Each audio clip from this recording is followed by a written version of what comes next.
Hello दोस्तों, स्वागत है भाई आप सभी का आज की क्लास में। मैं आपका दोस्त आलोक राठी। तो भाई हमारी चल रही है 75 हार्ट्स चैलेंज की सीरीज। तो आज भाई हमारा नंबर दिन है, हमारा छठा नंबर है, 6 डे।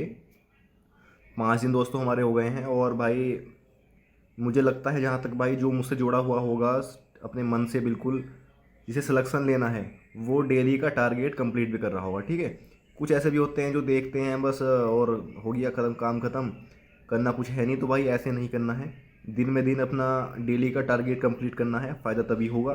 ठीक है दोस्तों, मेहनत करनी है, सिलेक्शन तभी होगा। दोस्तों मैं तुम्हें एक बात सुनाता हूँ पिछले बार की। जब मेरा पिछली बार एसएससी जीडी का एग्ज़ाम था, तो दोस्तों से मेरे जो नंबर थे मैं तुम्हें बताता हूँ। उसमें मेरे हिंदी में 20 में से 20 आए, रीजनिंग में भी 18 हो गए सही। ठीक है, जीके में 10 नंबर थे, सिर्फ 10 सवाल सही हुए थे। मतलब मैंने 16 क्वेश्चन किए थे जीके में, उसमें 6 पे तुक्का मारा था। बे 6 के 6 गलत तुक्के लगे हुए। 10 मुझे आते थे, बे 10 के 10 सही गए थे। 6 पे मैंने तुक्का मारा था, बे 6 के 6 गलत हो गए थे। ठीक है, दोस्त कहते कुछ कहते हैं भाई तुक्का लग गया ये वो। भाई तुक्का 6 के 6 मारे थे, 6 के 6 गलत। ठीक है, लेकिन मेन बात क्या बताना चाह रहा हूँ मैं, मेन बात आती है मैथ पे। मैथ में मेरे सिर्फ 15 क्वेश्चन ठीक थे। अगर मैथ में के अंदर मेरे 2 क्वेश्चन सही, ज़्यादा सही होते, मान 17 या 18 सही होते, या रीजनिंग में मेरे 20/20 होते, तो भाई मेरा सिलेक्शन उसी बार हो गया होता। भले ही मुझे बीएसएफ या सीआरपीएफ मिलती, लेकिन सिलेक्शन उसी उसी टाइम हो गया होता। तो दोस्तों मेरा कहने का मतलब ये है, तुम्हें चारों सब्जेक्ट पढ़ के चलना है। अगर तुम्हारा एक भी सब्जेक्ट कमज़ोर होगा ना, तो भाई फिर सिलेक्शन में दिक्कत होगी। कुछ दोस्त क्या करते हैं, 3 सब्जेक्ट पढ़ते हैं, एक छोड़ देते हैं कि हम यार ये नहीं पढ़ रहे, हार्ड है। मान लिया हम बाकी 3 पढ़ रहे हैं, जीके को छोड़ देंगे कि जीके में मुझसे याद नहीं हो रहा। जीके याद करेंगे तो मैथ छोड़ देंगे कि मैथ मेरी समझ में नहीं आ रहा, मैथ बहुत हार्ड है। तो मतलब इस तरीके से नहीं छोड़ना है, चारों सब्जेक्ट को बराबर टाइम। तो दोस्त आई होप, मुझे लगता है कि आप भाई ये मेरी बात समझेंगे और सभी चारों सब्जेक्ट को ही तुम बराबर ध्यान दोगे पूरा। ठीक है, किसी भी एक भी सब्जेक्ट को हमें इजी नहीं समझना है, उसे ऐसा नहीं कि बिल्कुल टाइम नहीं देना है। कुछ दोस्त क्या करेंगे, मेरी रीजनिंग तो अच्छी है और मैं रीजनिंग को कर लूँगा, उसे मैं टाइम नहीं दे रहा बिल्कुल। भाई रीजनिंग का अगर एक क्वेश्चन भी गलत हो गया ना, तो तुम्हें समझ लो 1 लाख बच्चे तुम पीछे चले गए। ठीक है, अगर तुम्हारा हिंदी का एक क्वेश्चन गलत हो गया ना आता हुआ, तो समझ लो तुम 1 लाख बच्चों से पीछे हो। डायरेक्ट एक क्वेश्चन 1 लाख बच्चों से तुम्हें पीछे कर देगा। तो भाई आता हुआ क्वेश्चन एक भी गलत नहीं करना है और सभी सब्जेक्ट पे बराबर ध्यान देना है। ठीक है दोस्तों, तो भाई अब हम शुरू करते हैं अपना आज का टारगेट। हमें आज क्या क्या पढ़ना है। सबसे पहले दोस्तों हम रीजनिंग की शुरुआत करते हैं। रीजनिंग में हमारा चैप्टर चल रहा था एनालॉजी का। एनालॉजी में हमारी कल हमने क्लास करी थी पहली। आज बारी भाई हमारी डे 2 है एनालॉजी का, दूसरी क्लास करनी है। मैंने बता रखा है कि चैप्टर को बांट लेना है। अगर तुम्हारी 4 क्लास हुई हैं इस चैप्टर के अंदर, तो चारों दिन एक क्लास करनी है। 8 हुई हैं तो डेली 2-2 क्लास करनी है। ठीक है, जिसने कंप्लीट कर रखा है पहले अपना सिलेबस, वो चाहे तो एक दिन में भी पूरा चैप्टर कर सकता है, कि उसे तो स्पीड से देखना है।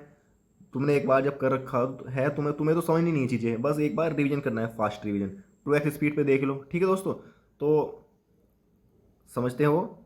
तो भाई तुम्हें अपना 4 दिन में कंप्लीट करना है चैप्टर को बांट के। चाहे तुम एक दिन में भी कर सकते हो जिसने कर रखा है, लेकिन जो नया दोस्त है मेरा, वो अपना बांट के करेगा 4 दिन में, एक क्लास करेगा धीरे धीरे। अगर डेली वाइज करोगे एक क्लास करके, तो समझ में ज़्यादा अच्छा आएगा। समझ गए? अगर एक दिन में एकदम से करोगे तो चीज़ें समझ में नहीं आती हैं, मामला ओवरलोड हो जाता है। समझ रहे हो? उसके बाद दोस्तों हमारी क्लास होगी एनालॉजी की। उसके बाद दोस्तों हम करेंगे practice set. Rahul Sharma sir का यूट्यूब पर कराते हैं, रोजगार विद्या के चैनल पे चिराग सीरीज चल रही है, वहाँ पे उनका डेली प्रैक्टिस सेट चलता है। Rahul Sharma sir best reasoning के टीचर हैं भाई मेरे हिसाब से। तो मैंने सिर्फ उनसे ही पढ़ी थी आज तक, जिससे मेरे भाई दिल्ली पुलिस में 25/25 थे, जीडी में तो है ही 20/20, सीपीयू में भाई मेरे 50 में से 50। दोस्तों सीजीएल में भी 25 में से 23 क्वेश्चन ठीक थे, 2 क्वेश्चन मेरी गलती से ही गलत हो गए थे। ठीक है, तो भाई रीजनिंग के बेस्ट टीचर हैं राहुल शर्मा सर मेरे अकॉर्डिंग। वो बाकी तुम्हारे ऊपर है, तुम किससे पढ़ते हो। टीचर कोई भी गलत नहीं होता, टीचर सब अच्छे होते हैं। ठीक है दोस्तों, तो हमारा रीजनिंग का काम कंप्लीट हो गया। एक क्लास करनी है एनालॉजी की और एक प्रैक्टिस सेट करना है यूट्यूब से।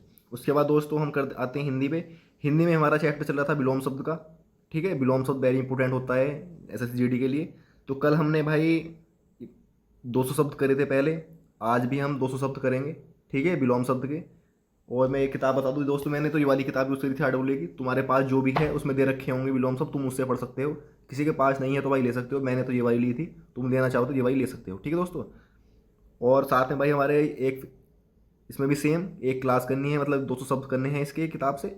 और हम अपना यूट्यूब से नीरज शर्मा सर कराते हैं प्रैक्टिस सेट, वो प्रैक्टिस सेट करना है। प्रैक्टिस सेट दोस्तों कंपलसरी है, सभी को करना है भाई। प्रैक्टिस सेट की महत्ता समझो भाई, बहुत ज़रूरी है प्रैक्टिस सेट लगाना, ठीक है। तो दोस्तों हमारा हिंदी का हो गया, दोस्तों विलोम शब्द करेंगे याद, और एक प्रैक्टिस सेट करेंगे हिंदी का जो मिक्स होता है यूट्यूब पे। उसके बाद दोस्तों हम आते हैं मैथ पे।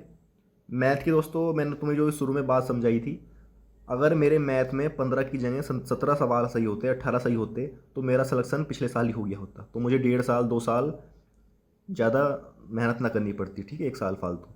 तो तुम दोस्तों मैथ का एक एक सवाल समझना है तुम्हें, उसकी महत्ता समझो एक एक सवाल की। एक सवाल भी तुम्हें सिलेक्शन दिला सकता है और एक सवाल तुम्हें सिलेक्शन से बाहर कर सकता है, ठीक है। तो भाई मैथ, रीजनिंग और हिंदी, इन तीनों को तो ऐसे करके चलना है बिल्कुल कंप्लीट। इनमें से एक भी क्वेश्चन तुम्हें कोशिश करनी है कि मैथ, रीजनिंग, हिंदी में तुम्हारा एक भी क्वेश्चन ना कटे। जैसे 60 क्वेश्चन आएंगे 20-20 मिला के इन तीनों सब्जेक्ट के, तो 60 में से भाई हर हालत में तुम्हें 55+ स्कोर रखना है। जिस दोस्त का यूपी, हरियाणा, मध्य प्रदेश, दिल्ली वाले जो हमारा एरिया है ये नॉर्थ इंडिया का, भाई यहाँ से तुम्हें इन तीनों सब्जेक्ट में मिला के 55+ स्कोर करना ही पड़ेगा। 55 क्वेश्चन सही से ज़्यादा करने पड़ेंगे। अगर तुम्हारा 55 से नीचे आ रहा है इन तीनों सब्जेक्ट में 55 क्वेश्चन मैथ, रीजनिंग, हिंदी को मिला के, तो भाई फिर दिक्कत वाली बात है, मेहनत करनी पड़ेगी ज़्यादा से ज़्यादा। क्योंकि हम जी के जी एस पे विश्वास नहीं कर सकते, होने को उसमें 15 भी सही हो जाए, ना होने तो 10 भी ना होए। तो भाई इस तरीके से हमें अभी इसी तरीके से अपना प्लान बना के चलना है कि रीजनिंग, हिंदी और मैथ में हमारे कैसे भी करके 55 क्वेश्चन से ज़्यादा ही सही हो 60 में से, ठीक है दोस्तों। तो भाई मैथ में हमारा चल रहा था प्रॉफिट एंड लॉस चैप्टर, हमने एक क्लास कर ली थी कल, आज हमारी दूसरी क्लास है। तरीका वही है रीजनिंग वाला ही, डेली हमें अपने चैप्टर को बांट लेना है। जिस हमारे चैप्टर में टीचर ने जितनी भी क्लास करा रखी हैं उसी हिसाब से हमें चैप्टर को दिनों में बांट लेना है। मान लें 4 क्लास करा रखी हैं, हमें एक चैप्टर 4 दिन में कंप्लीट करना होता है। तो अगर 4 क्लास करा रखी हैं तो डेली 1 क्लास कर लेंगे, 8 करा रखी हैं तो डेली 2-2 क्लास कर लेंगे। अगर किसी दोस्त ने पहले से ही कंप्लीट कर रखा है, उसे ज़रूरत नहीं है, वो अपना भाई 1 दिन में भी कंप्लीट कर सकता है स्पीड से, 2 दिन में भी कंप्लीट कर सकता है। बाकी बचा हुआ टाइम वो रिवीजन में दे सकता है, या अपनी अगर उसके पास कोई बुक है तो बुक से भी रिवीजन कर सकता है, ठीक है दोस्तों। उसके बाद हमारा यूट्यूब पे प्रैक्टिस सेट भाई ज़रूरी है। प्रैक्टिस सेट को मैं हमेशा भाई तुम्हें बताता हूँ कि लगाना ही चाहिए, क्योंकि मैंने खुद बहुत प्रैक्टिस सेट लगाए और मुझे फ़ायदा भी सबसे ज़्यादा प्रैक्टिस सेट से ही हुआ, ठीक है। मैं कभी भी ऐसे मैंने बुक से बहुत कम पढ़ा, शुरू स्टार्टिंग में बुक से पढ़ा था एक बार, लेकिन बाद में मैंने बुक का यूज़ बहुत कम किया, मैं यूट्यूब से ही प्रैक्टिस सेट लगाता था, ठीक है। तो अपना प्रैक्टिस सेट लगाना है यूट्यूब पे, दीपक भाटी सर कराते हैं RW चैनल पे, ठीक है दोस्तों। तो हमारा मैथ का भी कंप्लीट हो गया। अब दोस्तों हमारी बारी आती है जीके की। दोस्तों जीके में हमें पढ़ना है, हमारा हर्षवर्धन वगैरह का निमट गया था और दक्षिण भारत के राज्य निमट गए थे। अब दोस्तों हमारा आता है मुस्लिम साम्राज्य वाले एरिया से। तो दोस्तों हमें शुरू करना है अरबों का आक्रमण।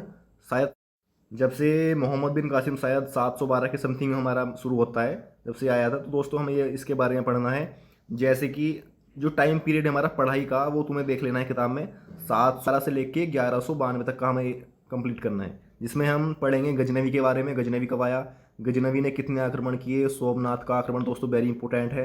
सोमनाथ आक्रमण से जरूर पूछा जाता है कि कौन से सन में आक्रमण किया था और कौन सा आक्रमण था। ये पूछता है कि गजनवी ने कितने आक्रमण किए थे, सोमनाथ मंदिर पर जब उसने आक्रमण किया था तो कौन से नंबर का आक्रमण था और किस सन में किया था, ठीक है दोस्तों। यहाँ से एक क्वेश्चन जरूर बनता है। उसके बाद दोस्तों हमें मोहम्मद गौरी के बारे में पढ़ना है, पृथ्वीराज चौहान के बारे में पढ़ना है। तराइन का प्रथम युद्ध, तराइन का द्वितीय युद्ध वेरी इंपॉर्टेंट है। यहाँ से दोस्तों डायरेक्ट क्वेश्चन पूछता है कि तराइन का प्रथम युद्ध कब हुआ था, या तराइन का प्रथम युद्ध किन किन के बीच हुआ था, दूसरा किन किन के बीच हुआ था, पहले में कौन जीता, दूसरे में कौन जीता, मोहम्मद गौरी कब भारत आया, पाटन पाटन का युद्ध कब हुआ, चंदावर का युद्ध कब हुआ।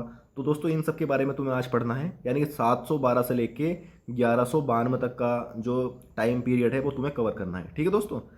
उसके बाद आते हैं दोस्तों हमारे स्टैटिक पे दोस्तों मैंने अभी एग्ज़ाम दिया था CGL का भी, पहले भी दिया CPU वगैरह का। तो दोस्तों एक क्वेश्चन जो है वो जरूर बन रहा है, वो बन रहा है केंद्र सरकार की योजनाओं से। तो दोस्तों हमें केंद्र सरकार की योजनाएं पढ़नी है आज सारी की सारी, जैसे कि जनधन योजना, उज्ज्वला योजना, मेक इन इंडिया योजना, डिजिटल इंडिया, ठीक है दोस्तों। इस तरीके से हमें सारी योजनाएं पढ़नी है दोस्तों। स्टैटिक में तुम्हारा पूरा 100% कवर करा दूंगा, बस जो मैं बता रहा हूँ डेली का डेली वो तुम्हें करके चलना है, ठीक है। इसमें तुम्हें एक भी टॉपिक नहीं छोड़ना, और सिर्फ मैं बताऊंगा वही जो वेरी इंपॉर्टेंट होगा।